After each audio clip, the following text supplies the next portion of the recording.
E aí, galerinha, bom dia. Que Deus possa abençoar a vida de cada um de vocês aí, tá ligado?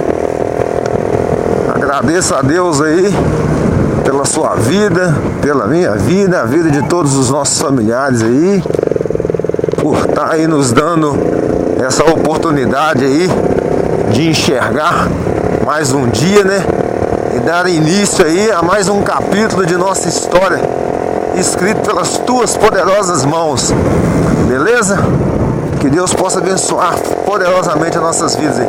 Mas é isso aí, galerinha, mais um dia, véspera do final de semana.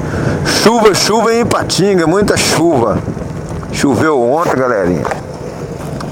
Deu uma pancada de chuva forte na parte da tarde.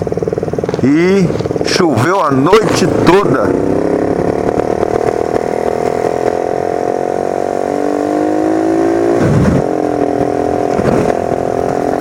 Choveu a noite toda, entendeu?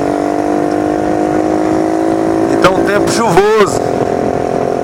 Ainda, eu tô com a capa de chuva. Aí, ó.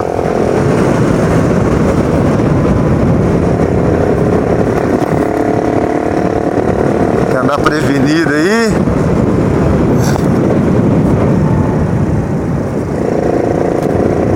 E com cuidado, né? Porque asfalto molhado, pista molhada é complicado. Aí, ó, o mototáxi quase que lame, dá um beijo na traseira da estradinha ali, ó. Então tem que andar ligeiro no trânsito, porque senão complica.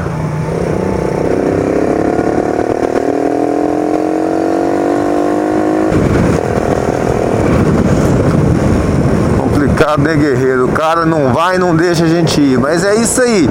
Não pode ter pressa, não. Ainda mais com asfalto molhado. Todo cuidado é pouco. Tenha paciência.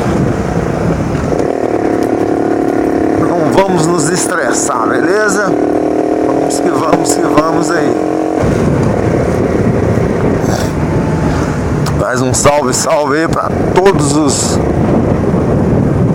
motoboys, a todos os mototaxistas, né? Motofretistas, enfim, que lutam aí pra sustentar a família aí, né?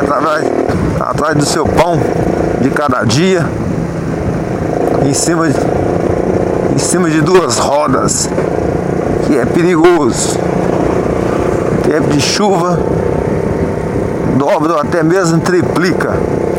Mas é isso aí, galerinha, um videozinho rápido aqui, entendeu? Falando sobre andar, né? Tempo de chuva aí é complicado, sobre duas rodas. Mas é isso aí, eu vou ficando por aqui e até o próximo vídeo, se Deus quiser.